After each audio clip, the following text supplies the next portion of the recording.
नमस्कार। हमारे साथ एक हिंदुवादी भाई हमको मिल गए हैं और मैं इनसे कुछ सवाल जवाब करूंगा। नाम है इनका उदय अकेला और ये पर्दे के पीछे हिंदुओं के लिए अच्छा अच्छा काम करते हैं और हर हिंदू को एक साथ जोड़ने का प्रयास करते हैं। अभी पटना के फुलवारी शरीफ में कुछ दिन पहले एक घटना घटी हुई थी।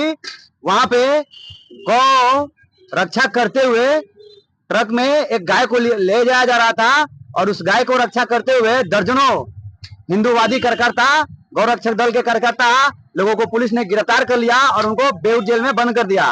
उसमें से एक अभिषेक राज नाम के युवक जो है वो मेन है और वही मेन करता धरता है, सबका लीडर वही है। उनका आज बेल होने वाला है। इसी मुद्दे पे हम बात करेंगे उदय भाई से कि आखिर वो कब तक छूट रहे हैं और कब तक उनका बेल होगा।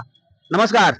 नमस्कार। पहले तो बहुत बहुत आभार आपका कि पाटलिपुत्र देखने वाले सभी को मेरा प्रणाम है और बहुत बहुत आभार आप कि इस मुद्दे को उठा रहे हैं। नहीं तो आजकल की मीडिया ढोरी चोली चड्डी से ऊपर आ ही नहीं रहा है। और हिंदूवादी, हमें ऐसा लगता है कि हिंदूवादी मुद्दा पे बात करने के लिए कलेजा चाहिए। और जो आप बात कहें कि दर्जनों और उसमें 17 लोग गए हैं। एक अभिषेक राजा जो लीड कर रहे थे, उसके पीछे और भी सुधांशु रंजन है और भी कई लोग गए हैं। आखिर क्या कारण है कि बीजेपी क्या राज है और जो बीजेपी हिंदू हिंदू करती है, जो बीजेपी गाय को माता मानती है, उसी के राज में गौरक्षक गिरफ्तार हो रहे हैं। ये बहुत दुर्भाग्य है। बीजेपी का देखे होंगे, बीजेपी का एक एजेंडा है हिंदूवादी। हिंदूवादी काम जमीनी असर पे कुछ नहीं है। बता दें कि एक हाल ही में एक वायरल हुआ था मोदी जी का छोटी सी गाय को से बहुत अच्छी बात लगा कि सेवा करते हुए उसका सब विधायक सब सांसद किए, लेकिन वही राज्य में गौ रक्षक रक्षा करते हुए जेल चले जाते हैं। और बीजेपी के न सांसद न विधायक न कोई ऊपर लेवल के अधिकारी या नीचे लेवल के अधिकारी का कोई एक बयान भी नहीं आता था। दुर्भाग्य है, बीजेपी हिंदूवादी का मुखौटा लिए हुए हिंदूवादी कार्य करते नहीं है, ना हिंदूवादी पार्टी है वो। अभिषेक राज का तो आज बेल होने वाला है, छूट जाएंगे शाम तक वो। बहुत अच्छी बात है। और आप अगर हिंदूवादी हैं, समाज सेवी हैं, तो जेल न जाना, तो जेल तो मर्दों के लिए बना है। लेकिन एक दुर्भाग्य है, जो इंसान 2 बजे रात में गौ को रक्षा करते हैं। सोचिए, करती गाय को बचाना कितना पुण्य का काम है। एक तो गौ हत्या बंद है और गौ रक्षक पे केस हो जाता है, तो या तो गौ हत्या बंद कर क्या ये ढकोसला बंद कर दीजिए, नहीं तो गौ रक्षक का महाराष्ट्र में देसी गाय को राजमाता घोषित हो गया है, महाराष्ट्र सरकार घोषित कर दी है। अभी तक बिहार सरकार क्यों नहीं घोषित कर पाई है? क्योंकि बिहार में भी बीजेपी की सत्ता है। बोले ना हम कि हिंदूवादी के लिए कलिया चाहिए, जो कलिया सबके पास। महाराष्ट्र में शिवसेना है, उसने गाय माता को घोषित कर दिया, लेकिन बिहार में बीजेपी है तो नहीं घोषित हो पा रहा है। शिवसेना शुरू से रही है हिंदूवादी और उसी को लोग सेकुलर बोल रहे हैं। अब क्या कीजिएगा, लोगों की बोलने पे आदमी के हाथ से लाठी चलाए तो उसको रोक सकते हैं, मुंह से बोल रहे तो रोक सकते हैं थोड़े। मोदी जी एक मुद्दे पे आए थे देश में कि हम जब प्रधानमंत्री बनेंगे तो गौ हत्या बंद करेंगे और भारत दुनिया में सबसे नंबर 1 देश बन गया है बीफ एक्सपोर्ट करने में। इस पे क्या कहेंगे आप तो एक हिंदुवादी हैं और शायद हमको लगता है कि आप बीजेपी के सपोर्टर भी हैं। देखिए, हम लोग हिंदूवादी का क्या बोलता है, कोई विकल्प बनाने का कारण कहीं ना कहीं हिंदूवादी ही जाते हैं वोट करने के लिए, वोट मांगने के लिए मोदी का समर्थन करते हैं। लेकिन मोदी सिर्फ यूज करने लायक सोच छोड़ दिए। मोदी का सोचिए ना, मोदी छोड़िए, मोदी ऊपर लेवल के एक भी विधायक या सांसद कभी नहीं हुआ कि हिंदूवादी से राय ले कि हाँ वोट, लेकिन चोर पकड़मार से राय लेंगे वो कि कैसे चुनाव जीता जा सकता है। सोचिए, गौ रक्षा करते हैं लोग, ठीक है, उसमें पुलिस लोग का क्या योगदान होता है बता दें आपको कि हम लोग देखे हैं, फेस किए हैं तो बता रहे हैं। उतना काम पुलिस का है, काम सरकार का, लेकिन हिंदूवादी काम करते हैं कुछ कुछ दल से, हिंदूवादी दल से। जो बजरंग दल हो, जो भी XYZ जो भी दल हो, हिंदूवादी तो इतना दल है कि क्या होता है। लेकिन बताते हैं कि आप हिंदूवादी हैं और हिंदूवादी वेशभूषा नाम लेकर के चलते हैं। आप तो जानते हैं केस क्या होता है, बीजेपी से जानते हैं क्या केस होता है कि सोचिए, केस जब पढ़िएगा तो हंसी आएगा कि लूट की मंशा से रोकी गई ट्रक। अब लूटे के मंशा से रोका जाएगा तो सोना से भरा ट्रक लूटा जाएगा या लोहा से भरा ट्रक, गाय से भरा ट्रक क्यों रोका जाएगा? ठीक है, फिर क्या बोलता है कि मजदूरों को पीटा पीटा कौन देखा भाई, किसी ने तो हो सके झूठ भी बोल सकता है।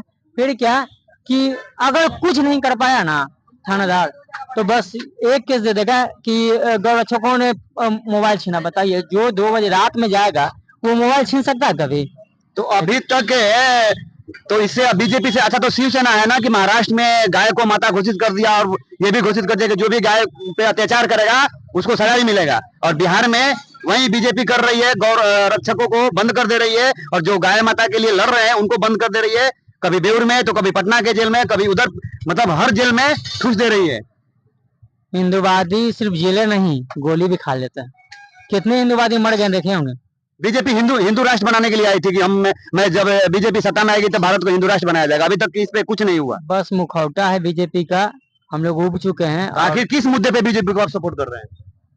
कोई विकल्प नहीं है, इसीलिए अब हम तो देखिए मतदान बोलता है, हम तो ये बताएंगे नहीं कि बीजेपी को हम सपोर्ट नहीं करते हैं, लेकिन कहीं ना कहीं मजबूरी हम लोग का है कि बीजेपी को सपोर्ट करते हैं कि चलिए कहीं ना कहीं कुछ कार्य, लेकिन ये पता नहीं किस मोह माया में है, ये हमको समझ में नहीं आ रहा है कि इनके राज्य में गौ रक्षक जेल चले जाते हैं, इनके सांसद और विधायक कुछ बोल नहीं पाते हैं, एक मंडल रब तक भी कुछ बयान नहीं दे पाते हैं, तो किस मुखौटा लेकर अभी बंगाल में करकाताओं पे, बीजेपी करकाता लोग पे अभी घटना घट रहा है, मार रहा है वो, लेकिन उनको भी बीजेपी बचाने में सफल नहीं हो रही है, असफल हो रही है। और अभी वो एक सिस्टम चलाई है कि मिस कॉल मारो और बीजेपी का सदस्य बन जाओ। हम तो युवाओं से कहना चाहेंगे कि मिस कॉल पे आप सदस्य बन जा रहे हैं, फुल कॉल करने पे भी सांसद विधायक फोन उठाएंगे क्या? अगर नहीं उठाएंगे तो फिर बन क्यों रहे हैं? वो प्रचार का एक एजेंडा है, पता नहीं क्या बीजेपी कर रही है, हमें कुछ समझ ही नहीं आ रहा है। मोदी जी से अच्छा है कि आपको आशा है मोदी जी से कि वो गाय माता को राष्ट्र माता घोषित करेंगे पूरे भारत के लिए? बीजेपी में एक मोदी ही नहीं है। सोचिए कि प्रखंड लेवल से अगर चलिए तो इनका मंडल अध्यक्ष कुछ करते हैं, विधायक कुछ करते हैं, सांसद कुछ करते, विधायक चुनाव प्रचार करे तो अपना काम दिखाए, लेकिन मोदी का काम वो दिखाएंगे, राम मंदिर बनवा दिए, कर दिए, वो कर। अभी हाई कोर्ट से एक बयान आया था कि गौ हत्या जिस दिन बंद हो जाएगी उस दिन से प्राकृतिक जो है, प्रकृति, ये केरला हाई कोर्ट का बयान था कि प्राकृतिक एकदम वातावरण सही हो जाएगा, और गौ हत्या, गौ का खून से ही धरती जो है वो वातावरण इसका दूषित हो रहा है। इसपे भी आपका जो बीजेपी है, मोदी जी है या और कोई नेता है बीजेपी के, ये लोग गौ माता को राष्ट्र माता नहीं घोषित कर पा रहे हैं, और आज भारत दुनिया में नंबर 1 देश बन गया है गौ का मांस बेचने में, और सारे के सारे हिंदूवादी ही लोग हैं जो बेचते हैं। मतलब हिंदू जिनका भी बीफ का कंपनी है ना, वो सारे हिंदू है, एक भी मुसलमान नहीं है। इसमें क्या कहेंगे आप? दुर्भाग्य है, अगर पेड़ कटता है तो कहीं ना कहीं लकड़ी का तो सहारा होता है, कुल्हाड़ी में लकड़ी का भी योगदान होता है, तो कमी है अपने में, अब क्या किया जाए। तो अपने में कमी है तो फिर दूसरा तो मजा मार रहा है ना। अब मजा मार रहा है, हम लोग जेल जाएंगे, हो सके कभी गोली भी खाएंगे, तो ये है, लेकिन अब हिंदूवादी खून में है तो करते ही रहेंगे। तो क्या फिर इसके बाद बीजेपी आ सकती है? वो तो बीजेपी, वो तो चुनावी विषय है, नहीं, तो चुनावी अगर हिंदुओं पे काम नहीं करेगी बीजेपी तो आएगी कैसे? जाएगी, विकल्प कोई अच्छा है तो फिर चली जाएगी, लाने वाले हम हैं तो भेजाने वाले भी हम ही होंगे। हिंदू के मुद्दे पे काम नहीं कर रही है, जिस मुद्दे पे वो आई थी उसमें से मात्र 2 मुद्दा काम किया, उसके बाद कोई काम नहीं कर रहा है। हिंदू से मोदी है, मोदी से हिंदू नहीं है, लेकिन पता ना मोदी का किस तरह से एजेंडा। देखे होंगे राम मंदिर बना होगा तो राम जी का छोटा सा हाँ, राम जी का छोटा सा फोटो था और उनका बड़ा सा फोटो था, बड़ा सा मोदी का उंगली पकड़ कर, यानी वो राम जी से बड़े होंगे ना। क्या ये राजनीति है, समझ नहीं आता मोदी ये क्या राजनीति है। विकल्प नहीं है, इसलिए हम लोग कुछ बोल नहीं पाते हैं कि कहीं ना कहीं अपने में गुजार है। अगर आप हिंदूवादी कार्य कर रहे हैं तो आपको दूसरा से दिक्कत नहीं है, दिक्कत हिंदूवादी से ही दिक्कत है। ये थे हिंदूवादी भाई उदय अकेला जी, और मैं इनसे बात किया गौ रक्षकों पे जो अत्याचार हो रहा है आए दिनों, और जिस पार्टी का ये सपोर्ट करते हैं उस पार्टी के कुछ मुद्दे पे बात किया। आप सभी को कैसा लगा ये सारा बात कमेंट करके जरूर बताइएगा। जय हिंद। भैया देखो तो रहा कि न्यूज बंदा तो पार का है,